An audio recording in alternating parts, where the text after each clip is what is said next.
there's a barrier that comes up where you don't want to go into the things that you're weak at. You don't want to touch at your weaknesses and they become embarrassing, especially when you have a heavy strength and you're strong at something. If you're trying to improve yourself, you're trying to become great, you want to look at those who are already great. Taking what you're not good at and building on that is how you really develop yourself. And we always talk about things, but I want to give you some really actionable steps you can jump into right now.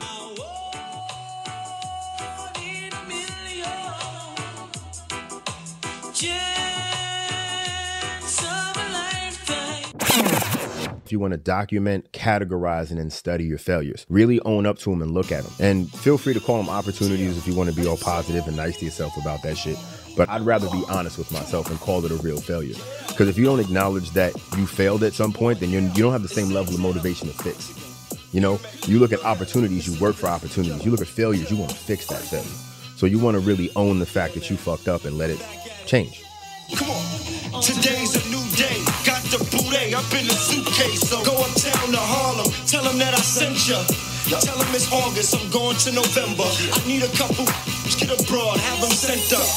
Call my bird, get my broad, have her sent up. Please, call my squad, have them sent up. Please, yeah, I see a town I'm liking. See some getting money in a town, I like it. Yeah, I run up on them with the and light it like it's my block now, alright, yeah.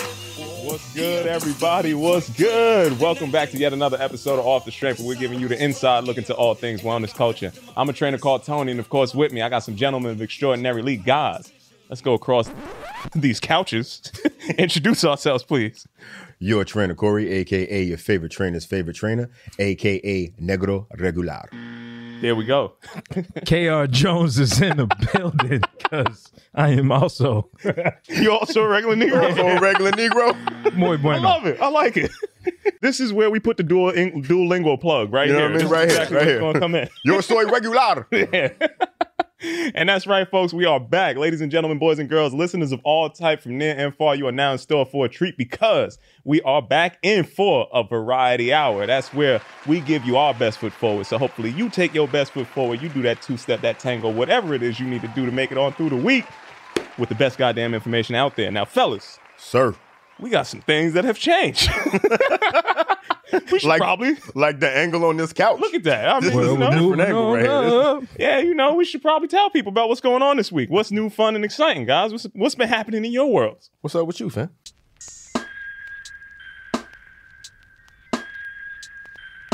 Man, I'm just chilling on this new couch and just looking at my skin glisten just a little bit. You are glistening, fam. You know, skincare routine is popping right now. I ain't going to drop the name of it yet, but just know the line is coming out soon. I see appreciate it. You know, I'm coming off the best week of my life. All right. You know, it wasn't really no money involved, but just know I'm where the money resides. You know what I'm saying? Let the money house. Where the money resides is where I'm at. And, you know, just perspective change, growth, all of that good stuff behind the scenes, that shadow work. Hell yeah. It's real work, man. So I'm happy. I'm cozy on this blue couch behind the money green background. You know what I'm saying? Hey. Perfect place for shade, man. That's just how we feel.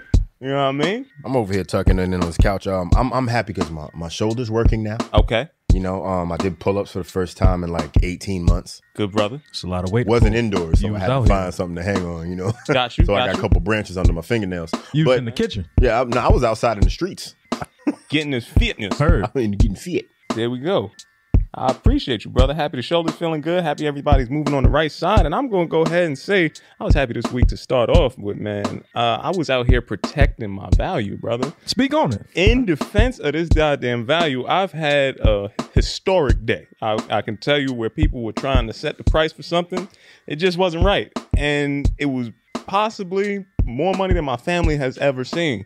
So I had a real clear moment where I was like, this is either going to be the best decision or the fucking worst. But I know one thing, I'm going to bet on me.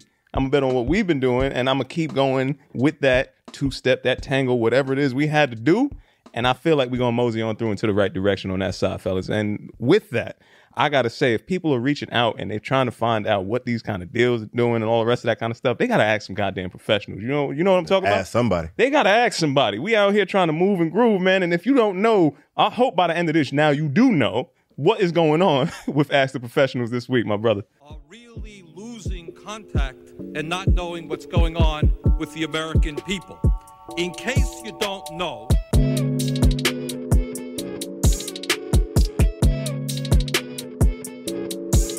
So this week on the ATP Ask the Professionals, we got some good questions from the Fit Pros. And the question was, what made you decide, us being, us, what made us decide to become fitness professionals? And then the second part of that would be, what made you decide to stay in the game? So now that you're here, you've been here for a minute, you've been in the game, what made you decide to stay?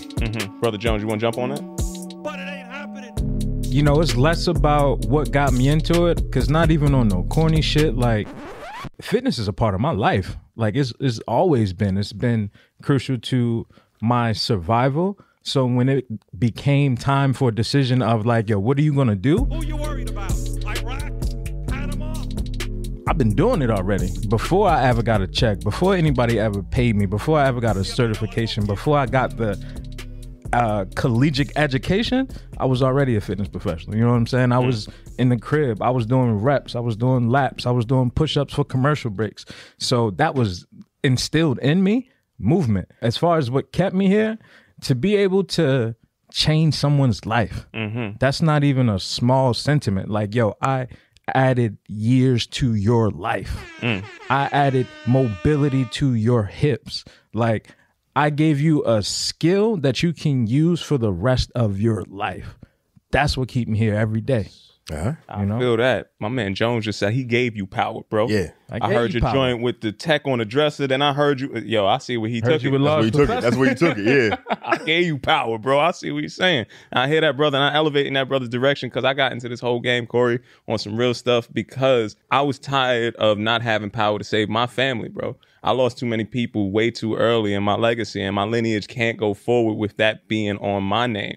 So how I got into it was, yeah, man, I didn't know a lot of people in my family that was really living past 65, 70. I don't respect that that's a part of what my DNA is supposed to be. But if I could grab that steering wheel and I could get us back on the road and I could change that going forward, that's really what I'm here for. That's really what I'm playing for. And what keeps me here is I ain't get where I need to be yet because that's the legacy plan. And I'm going to keep moving and grooving until I need to get everybody home. Make sure that they get there, bro. What about you? I realized mad young that I can do whatever I want. I was like, whatever I decide to do, I'm gonna be successful. Like, I'm gonna do whatever I want to do. So then I just really thought about what makes me happy, like what I enjoy doing. And what I enjoy doing is like helping develop people, help make people better. Like my man said, change people's lives. So I went from, being an athlete to training the athletes, and I enjoyed that better. And I never really had a lot of joy out of the win. It was just what I was supposed to do. But somebody else's win hyped me. Like somebody else's win gave me mad energy. So that was always that. And going into it, what keeps me in now is sort of the same thing, but it's a little different in the fact that as I expanded my idea and understanding of what fitness and wellness is, I realized how much more impactful that can be over time. Right. And as I started to become a better professional and figure out what that meant, then I started to affect people's lives differently. And then life coaching was added, massage therapy was added, all these other things were added, and they just added to my ability to influence and affect and get different types of wins. And the sports win is dope. Like seeing your players go to the Pro Bowl, seeing people make it, that's dope. But the real win is seeing people be naturally successful, seeing people be able to just reach whatever goal they have as a person. That became like the real big goal, and that's the push. That's what I'm saying, man. We gotta keep pushing ourselves to get to better places, to higher heights, man. I really do feel what y'all brothers is putting out here. So again, that's called the Ask the Professional segment. You can submit your questions. Make sure you get them in. Brother Jones, if they had to ask professionals, I'm talking about not nobody at the middle of the game, not nobody at the back of the paint. We talking about the creme de la motherfucking creme. With the green jacket. Put it on it. Where they gonna find us, homie? Man, if you're on IG, you got to go to Off the Strength _ you know what I mean? And now if you want to go to the website. Come on now. I mean, because I heard, you haven't heard of offthestrength.com? Man, it's a nice little website. There's 3 dudes on there. They are, what's the word again, Corey? What are they? Negro. Regular. Come on, man. You got to clean that up. I fucked it up. Clean that up, baby. You hit me off guard, man. Come on. You're supposed to be ready. That was a no look and I wasn't looking, man. So if you go to offthestrength.com, man, you can catch up with us wherever you at in the world. We can link, and then we're going to do what, Tom? We going to build after we link, bro. There it is. Because if we building, we got to link. And if we linking, you got to build, bro. And if we talking about this building, this linking, we got to make all this stuff come together. It is time. It is time for that goddamn rip from the headlines, man. We got to pull because there's a lot of linking and building going on in these headlines this week, my man. I'm telling you right now.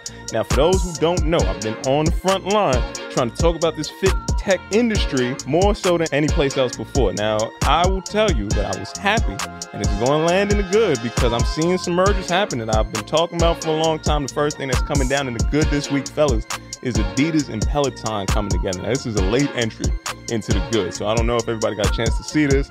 I'm going to tell you why I'm excited because Peloton did have some interest with other companies that we also do know. So I've seen the Nike shoe that was coming out and they had the colorways and everything was tightened up. So to make this big of a pivot in this direction, I see a number 2 company moving in with the number 1 company, and they're going to try to make a little bit of a different trajectory happen for both of them. I think I know where this is going, but I'd like to hear your thoughts on that. What do you feel about this Peloton x Adidas coming down in this line? I feel like anytime, especially with the history and the longevity that Adidas has, and I like the way they look at things. They seem to approach the way they attack the industry differently than Nike does. So it's good to see multiple different avenues coming through, multiple different styles and brands. And, you know, hopefully they pull it off the way they pulled off everything when they collabed with Kanye. Everything came out beautiful. It changed a lot of what Adidas did from how they pivoted off from there. So if this is another way for them to pivot in and give you another sidestep or like a different way to focus on how you're approaching how the fitness looks, then it's a great look for me. I'm with it. Mm-hmm. Go ahead, Brother Jones. If we talking stripes over the check, you know what I'm saying? And we go back to the lineage and we talking, you know, I'll wear my Adidas, you know what I'm saying? Take so it back to history. canon of the Americas. Come on now. We are talking music and movement. I would say Adidas was there first. You better believe it. You know, and so I'm anxious to see how this is going to work out. So they said first of all, I'm always excited when any company makes a press announcement and they write that shit in all bold lettering. You know they're excited about this. I feel like I'm getting yelled at when I see pretty that, much. so I'm not really happy with it.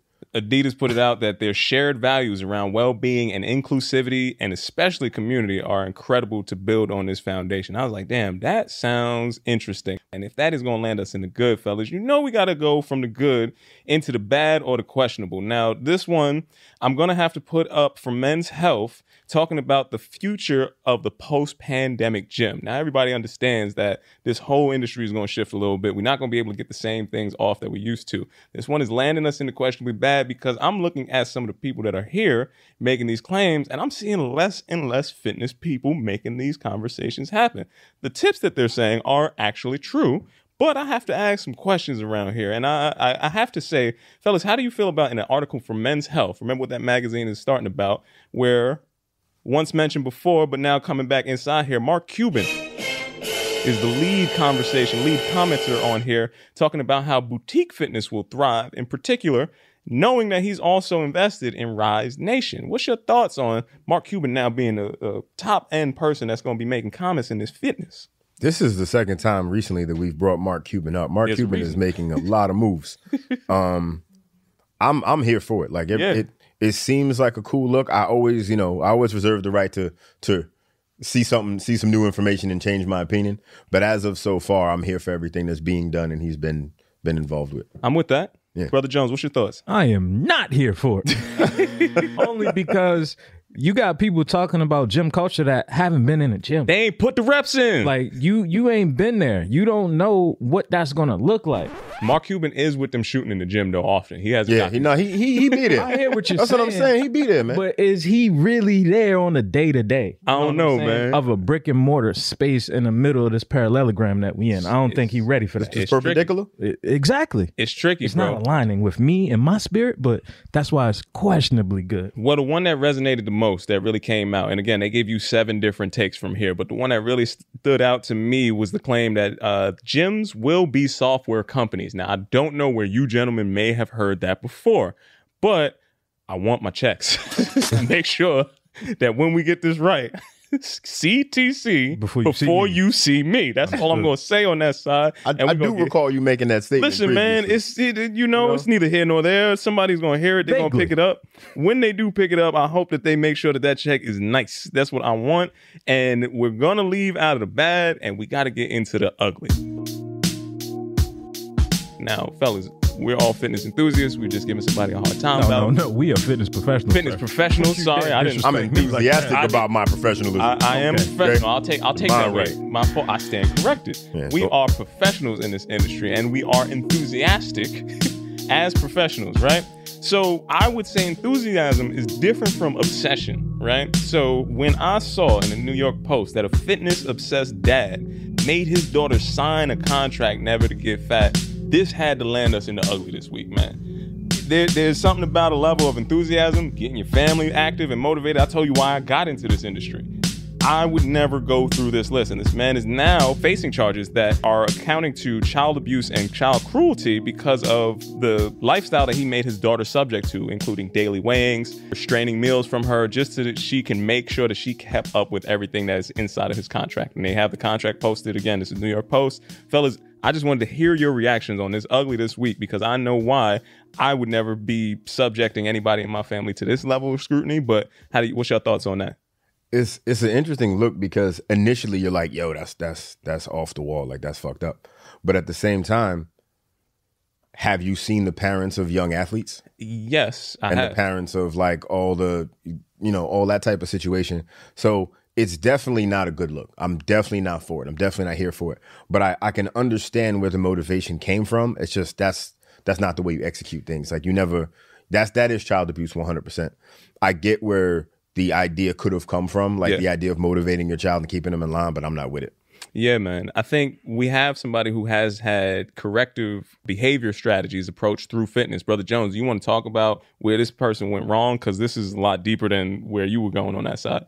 Facts. I mean, it's definitely very ugly to even put something like that on paper. There's power in words and writing it down. So that's already, morally wrong on that regard. But I think that there's other ways to get your family to move. Like I talk about my entry into fitness being as though like my pops never physically disciplined me like by hitting me. He was like, no, you're going to do these push-ups. You're going to do these burpees. You're going to do these mountain climbers. So, stuff like that is what got me here today, and allowed me to continue to motivate myself and other people. So I feel like, a contract on paper and I'm weighing you in like you a fighter and like this just sounds crazy. Yeah, it's not nourishing. It's not fueling. It's not There's no feeding. love in it. There's no love in it. So the contract states that, I'm going to leave the lady's name out because I don't think it's necessary for that, but I will never let myself get fat. I will do lots of exercise to make sure I will never get fat, even until I die, is literally what this man made his daughter sign. So that repression inside there is going to change this woman's relationship with her image, her health, and everything else that comes down the rest of her life. Brother Corey, what are you thinking about that? The big failure in that is the idea that you're pushing weight over health. So if you're talking about trying to motivate someone to do something for their own health, like your father had you doing push-ups, that was a discipline thing. Also, that was for your health. That was for your general wellness and well-being. When you talk about weight isn't a definition for health and wellness. So the whole concept, the whole idea, whether it was meant to be positive or not, is just damaging. And that is why it's going to land us squarely in the ugly this week. And that is going to be it from the headlines. So hopefully everybody out there can see why that man was making all the wrong decisions. And hopefully you can have a little bit of a clearer vision when we switch from this moment into our moment of clarity. Brother Corey, did that. You see, come on now. All right. We trying to make this, you know. The handoff is beautiful. We switch. It's moving. All right. Well, thank God for granting me this moment of clarity. So first off, what I want to do with this one is I want to talk about fixing the things that you're bad at instead of just continuously improving what you're good at. So it's a long road to self-improvement, and we all make the mistake of taking a path of less resistance. It's really easy to just say, all right, well, I'm already good at this, so I'm gonna keep adding on that. And there's a mental idea, there's a barrier that comes up where you don't want to go into the things that you're weak at. You don't want to touch at your weaknesses, and they become embarrassing, especially when you have a heavy strength, when you're strong at something. And I always look at it from the idea of, if you're trying to improve yourself, you're trying to become great, you want to look at those who are already great, right? So my example, real quick to break it down, is you look at somebody like James Harden. James Harden was known as a great scorer, multiple time MVP. The big complaint about him was doesn't play defense, right? What the man do? He stepped his D up. This year, coming into this year, playing for the Nets, everyone was like, how is this going to work with them together? And what did he do? He became the best point guard in the league. So taking what you're not good at and building on that is how you really develop yourself. And we always talk about things, but I want to give you some really actionable steps you can jump into right now. So first off, you want to document, categorize, and then study your failures. Really own up to them and look at them. And feel free to call them opportunities if you want to be all positive and nice to yourself about that shit. But I'd rather be honest with myself and call it a real failure. Because if you don't acknowledge that you failed at some point, then you don't have the same level of motivation to fix. You know, you look at opportunities, you work for opportunities. You look at failures, you want to fix that failure. So you want to really own the fact that you fucked up and let it change. So you'll never improve if you don't look at it that way.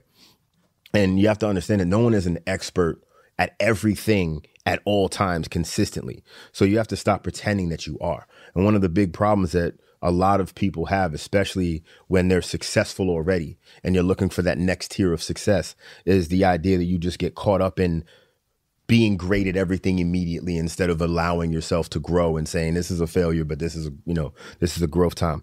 Once you've identified and organized your failures, you take those failures and dive deeper into them, really evaluate them, really break them down, devise a plan, and put together a way to actually make that happen.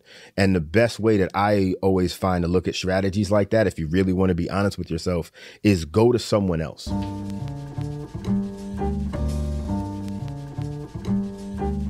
Because when self-evaluation is already a difficult thing, it's already a milestone and a jump to get over the fact of really owning the fact that you failed. Now to go and look at that failure and to honestly evaluate why you failed and take those steps is a really difficult thing. So the best thing you can do is look to other people.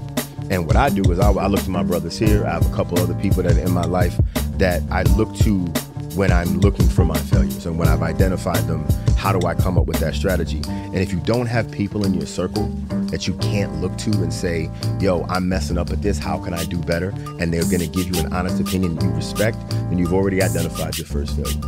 Your first failure was not having a circle that can help you grow. If there's not people in your circle you can look to identify your failures and help you grow, then your first failure is that circle. Fix that first and then move forward from there. That'll be the way you can own that. Now, for y'all gentlemen, ask this question here. I want to talk about, how do you personally work on your weaknesses? Like, Tone, when you understand and evaluate and decide you have a weakness, what's your first step into fixing it? Yeah, man, I got to come into it with that, a little bit of that business analysis, right? So the SWOT analysis on my own personal life, and all of my weaknesses in that SWOT are going to be my liabilities. And if I'm not honest about where I'm weak, then I can't be honest about where that growth can exist, right? So anytime or any position where you see that you keep dropping the ball in this thing, that's now the first place that you need to start working on. And from there, you can kind of build out. Brother Kyle. I mean, staying in that same vein of what you were talking about as far as asking people in your circle, I'm thinking about SRJ. I'm thinking about when we had that good brother on the pod and he was like, yo, ask the people that you trust in your circle, what is my weakness? Word. Let them define it for you. And from that perspective, you kind of mold. And I think that was only step one. The step after that is then fix whatever they said, but then follow up again. And after I follow up and I double back and I come back around, yo, tell me what my weakness is now. And they might give you something else. So they might be like, yo, I can't see one. You know what I mean? Like, I think that's the continuation. Once you ask yourself these hard questions, there's work to do. Mm-hmm. And that work never stops. So I think when you're defining that weakness, there's always going to be another one because you can't hold everything. It's like, all right, I fixed this one thing. Now I'm lacking over here. Let me fix this. And it's almost like a rotation that just goes back and forth. And that's what's going to propel you. So my response to that would be to continue doing that work. When you're looking at finding those failures and building up and getting that information, the next step is patience.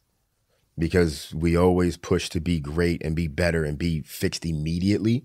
And that's been one of my big failures, is not allowing myself enough time to grow and then getting so upset about the fact that I'm not fixed from Tuesday to Wednesday that I then spend Thursday being mad about the failure from Wednesday. You know what I'm saying? So just give yourself the patience, give yourself the time to really develop and fix, and then keep listening to your folk.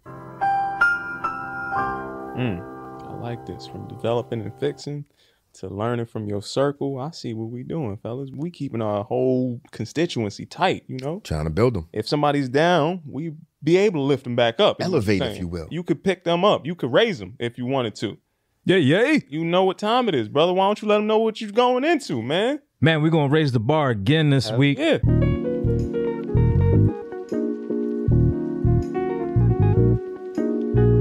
What's going on, good folks? If you're tuning in, because I know you are. So last week, Brother Corey was talking about greatness. And just now he was talking about weakness, right? So I want to bring that back just a little bit. And I want to talk about preparation for opportunity, right? Opportunity sometimes comes disguised as work. It's dressed up in overalls and people run from that work, right? So, you know, since we are in this world of, you know, pocket watching, senseless following, fake shit, you know, people often see somebody and be like, yo, I want what they have. I want that power. I want that success. I want that status. I want that money, whatever it is, you name it. And the truth of the matter is you don't know the burden that person has to carry to have that shit. It's like, you know, you want it, but are you willing to carry what it took to get to that point? And I think that's the part, you know, like you can be in a room or a Zoom call, so you say, because, you know, 6 feet, you know, we in this together, but 6 feet apart. Yeah, Amen. you know, we in this together, but stay the fuck away from me. Yo, exactly. You see one, you see us all, brother. So you could very much be in a Zoom call with somebody who could change your life in no small way, like, because that's opportunity right there. And on that very same token, you could not be ready for that shit. You know, you could be there and be in a position with nothing to bring to the table besides, yo, I got this cool idea. Fam, an idea is only worth the execution and the experience behind it. If you don't put those two things together, your puzzle is going to be incomplete. And everybody going to be able to see that. So the preparation for your opportunity comes with the failure that comes along the way, right? That weakness that you were speaking about. You know, you got to get it out the mud. You got to build the car while you drive. You got to take the step in the dark to elevate. And in the words of the good brother Ricky Shubio, you got to know you're dope.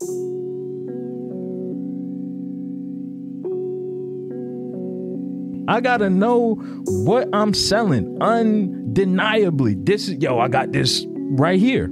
This is what it is. It's prepackaged. It's ready for you to purchase it. And if you ain't got the product, you asked out.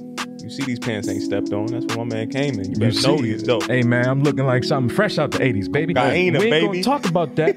We gonna and I'm gonna ask you, gentlemen, can you tell me a time when an opportunity arose and you thought, man, this is life-changing. I'm ready for this.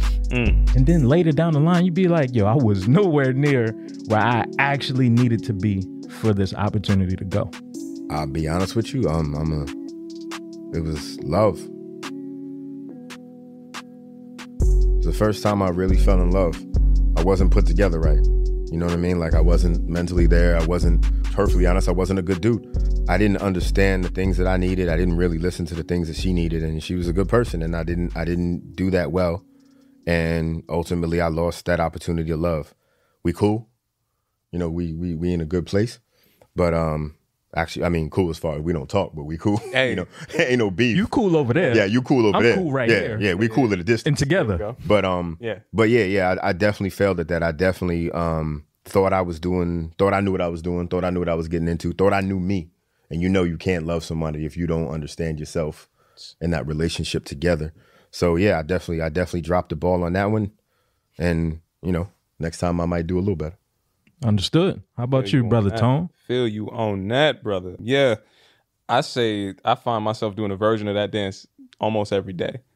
And, you know, in truth, that's why I do wear all of those failures or those weaknesses the way I wear them, because it keeps you humble for the times and the moments that you do get that call and that you do see somebody that can change your life. But I'm not impressed by that aspect. I'm impressed by all the work that had to come in for me to get into that door. No bullshit. Not a lot of people make the transition from dumbbell curls into the boardroom situation. This ain't my first boardroom that I've been in either. So in all of those conversations, it's kind of like every time I thought something was supposed to happen, it falls off. And what happened there? Where'd this go? How'd this elevate? Okay. Next time, come back through. Oh, I know what to watch out for on this side. Okay, let me see. Okay, we're not going to get there. Move forward. I know how much I gave up too much information. I was trying to show them my value. Nah, now it feels different. So you only become ready after doing all the work, just kind of like this whole working out stuff. I couldn't just come in and want to pick up the heaviest of whatever I wanted to do or do the craziest, most athletic thing day one. But by the time you put those days in, you get those reps. And in this side of the game, I know I put the time in, I put the energy in. So now it's not even that this person can change my life. I'm going to eat his lunch.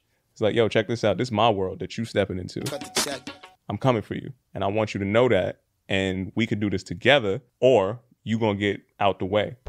Off the strength, me and my homies is coming in regardless. And I'm going to make this work. And that's really how I feel about it. And that's a different type of situation. I'm not asking you for anything. You're coming into my space. Let's play. And I feel that confidence every single day.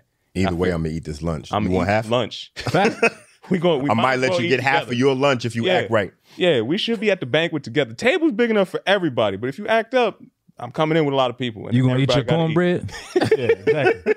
So, with that being said, I appreciate you gentlemen for sharing. It wouldn't be right if I didn't give you something to take home, right? You know what I'm saying? I lay it out for you to play it out. Mm-hmm. That's what we're here for. So I got to give you your 6 interior senses in case you forgot, because I feel like a lot of y'all just moving like you don't know. So I got to give it to you. The spiritual advisor. Wow. Speak what you seek until you see what you say. Let that sit. Go back and hit the rewind button because you probably missed it. But we're going to move forward, right? First, you have your will. Your will is your focus. Can I focus on the task at hand uninterrupted? Because life going to throw some curveballs at you, but you got to stay focused. Next is your imagination. Do you have the vision? Can you even see yourself being successful before you talk about it? Like, can you actually see what it looks like? Next is going to be your perception. That's your perspective. It can change when new information comes in. If it's the same perspective you had in 2016 and it's 2021, you did something wrong along the lines. You need to reevaluate where you at. After that, we got your reasoning. That comes your discernment. Can I discern from what is right, what is wrong, what is morally good, what's going to get me good, what's going to get everybody good? I need to know. Followed by your intuition. That's going to be your gut. That gut feeling of like, yo, I don't like the vibes over here. I feel like somebody's trying to fuck me. Because they probably are. Damn sure. And it probably happened already if you didn't know it. So you might want to reevaluate once again. And last but not least is going to be your memory. And your memory is connected to your time, right? Now, what I mean by time is, think about something like a vision board. You know what I'm saying? A vision board is a future memory of where I see myself, right? But most people get caught up in the past. Like, yo, I used to do this. I remember when I was here. I remember when... Fam, you got to hold space for the present, the future, and the past can't define you. And with that being said, take all these steps. Take your best foot forward, your 2-step, your tango, that whatever it is you need to do to raise your bar. There we go. And with that being said, man, I think we can only relax. I gotta calm down. Cause I've been getting a little too hyped these days. You know what I'm saying? Can't help but relax on this couch. You gotta relax. You know, it's that good velvet. The couch got me leaning back. Like, gotta lean into that. You know, make it sink in, brother. My bad, is this man. a love seat? You know, it might be. I ain't making love with you. Nah, I think they might have set us up, fam. They put us on the love seat. You stay over there, brother. So relax responsibly this week.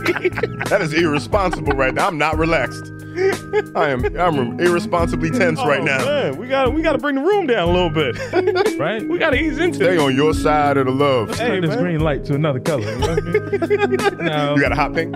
for relaxing responsibly this week, man, for me, I had one of those boxes delivered to my house. I ain't gonna name the company because you know you gotta cut the check. Yeah, CTC. CTC, but I made a nice home cooked meal. You know, I thought the seasoning was gonna be off. I ain't gonna lie. I thought that was gonna be like, you know what? I might have to add a little something. But it wasn't too bad. I followed the directions. I never have all the stuff they have in the photos. They be having ramekins and all that. I ain't got no ramekin in the crib, man. I got so hold on. You talking about a home delivery food service? Yeah, it's unprepared. Okay, gotcha. And then you got to prepare it. But you know how the photos. This is gonna take 20 minutes. Yeah. Man, who got 8 bowls for all of this? You know damn well I got 8 bowls. You know damn well I got ramekins, man. Holla at your boy. I got ramekins, man. You're at here. Yeah. I know. Nonetheless, it sounds stressful, but I was relaxed cooking this meal because it wasn't that bad. So that's how I relaxed this week. If you want to push your ramekins, holla at your there boy, we man. go, We sell man. ramekins out here. All that shit, yo, brother Corey. Other than the ramekins. I just like to say ramekin. Yo, you just got a good word. I might name my first kid ramekin. Yo, little ramekin. Little Rammy. You know Put what I mean? that shit down. Get back over here. Ramekin, get your ass in the kitchen. See, Sign this contract real quick. Irresponsible. It's like, oh, wait a second. Ramekin, get on that scale. Yeah, exactly. That's an ugly joke right That's there. ugly. We might have to cut that one out. It's an ugly joke. Brother Tom, how were you relaxing this week, It man? was on Corey. Before he started We talking need to about get off ramekin. me for a second. I just yelled at my son. He needed TV Poor time out. ramekin over there crying in the corner. Man, I jumped into this relaxation, my man. I've been trying to step up the in-home loungewear. My man, Silk Robes is inside the crib You? now. In a robe? Silk. Okay. I'm talking about, yo, don't you put some respect on my Also, goddamn name. silk, because remember I slid off the You bed and slid bust up. my hip. Yeah, on that man. joint. Listen, You got the top and bottom? listen, man. The shorts with the clothes up. Oh, you So got you wasn't shorts. pooing it? You didn't just I have a ain't pajama hit the full shirt? Winnie the Pooh. I just hit him, just nice little. You know what you silk need now? situation. You need the leather Brooklyn Circus slides. Shout out to leather Brother Weege. Listen, we You ain't know gonna what be. I'm talking about. Shout out to Weege for that. We're Shout out to Weege. gonna let this one We gonna plug let get him through. get that one plug. If you send them slides. I need the slides. Oh, wear size 11, champ. For my 11 and a silk half. and leather is what we're trying to relax in over here. This is really where we're trying to take it. That's All right, the new mixtape. the silk and leather. Yeah, that's the all new right. That's mixtape what right we're there. coming in with. Yo, brother Corey, I'm gonna hit you one more time. I am. I'm Not answering ramekin. this. How were you relaxing this week, brother?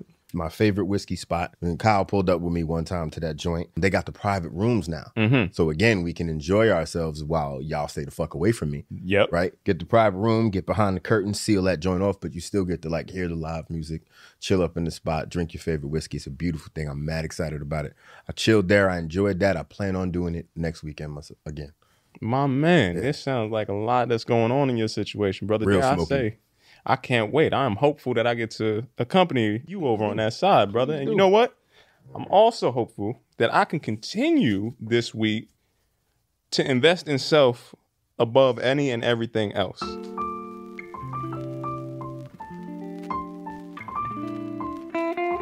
And always, when in doubt, anything looks a little shaky, bet on yourself.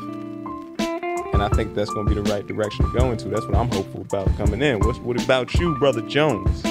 Look, man, I'm hopeful that the people are not settling at any capacity. If you owe me $10, you ain't giving me $9. You know what I'm saying? Like straight up, in any case, get what you want, get what you deserve. Don't settle for nothing less than that. I feel that. Brother Corey, you got anything else you want to bless him with? Man, I'm looking forward to I'm looking forward to not having money be in the conversation, in the question at all.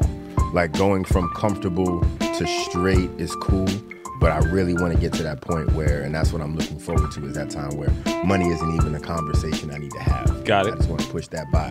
That seems to be the thing that the barrier for a lot of things and takes up a lot of time and removes a lot of ability and creativity. Is like worrying about being able to pay for things and all that other mess. So I want to get past that and just be able to focus and create and do. You know what I mean? From making sure you're not settling from nothing, to making sure that the burden of money is not here on you anymore, to making sure you protect that value. Once again, it's been another fantastic episode of Off the Strength. I'm a trainer called Tony. You're a trainer, Corey. KR Jones. Peace and much love to y'all out there. Until next time, we'll see you soon. Negro regular. That's exactly right.